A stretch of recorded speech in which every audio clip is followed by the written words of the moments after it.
What's up guys, welcome back to Finance to Fly. My name is Luke and I'm here to help you elevate your travel while minimizing your spending. Today we got a new episode of Travel Rewards Weekly What's New, where we cover all the things happening in the points and mile space over the last 2 weeks. Let's jump in.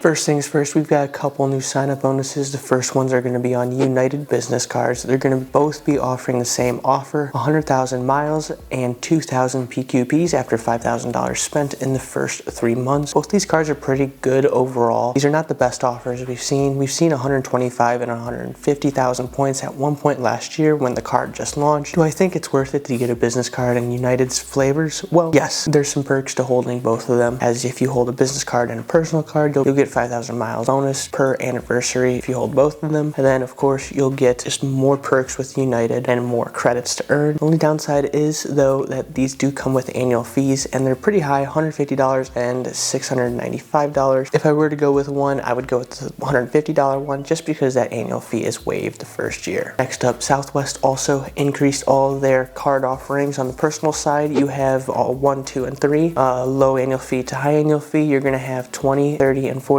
points, and then a companion pass after $3,000, $4,000, or $5,000 spent in the first 3 months. Overall, that's a pretty solid offer. If you're getting 40,000 points and a companion pass for the next year to use on Southwest, the value is uncapped there. And that's the nice thing about the companion pass. Whenever there is a sign-up bonus that allows you to get it, I would jump on it. It's one of the better ones. This one has 40,000 points attached to it as well. But what the companion pass allows you to do is either book points and miles and you get a free second seat, except you have to pay like $10 to $50 in taxes and fees, which is not bad. That can save you upwards of $1,000 round trip if you're going to Hawaii on Southwest, or it can save you $200 round trip if you're going to Nashville for a long weekend. It's a very good perk, and especially if you can do a lot of traveling on Southwest over the next year, it'd be great. Of course, they did add assigned seating and checked bag fees and all of that other stuff in the last year, so they aren't what they used to be, and honestly, I don't think I'll see myself flying them anytime soon. I have about 22,000 points with them and about a $200 airline credit. Once I use that up, I probably won't fly Southwest maybe once or twice a year, and that's only if their direct flight is cheaper than Frontier and Spirit, which I don't think it's going to be because all three of them compete on a route down to Nashville from Cleveland. Other than that, I think these are good offers though, if you can fly Southwest. So if you do fly Southwest, you do fly Southwest a lot, or you are in a hub airport and you want to take 2 or 3 trips this year with your companion, well, this would be a great time to get the card.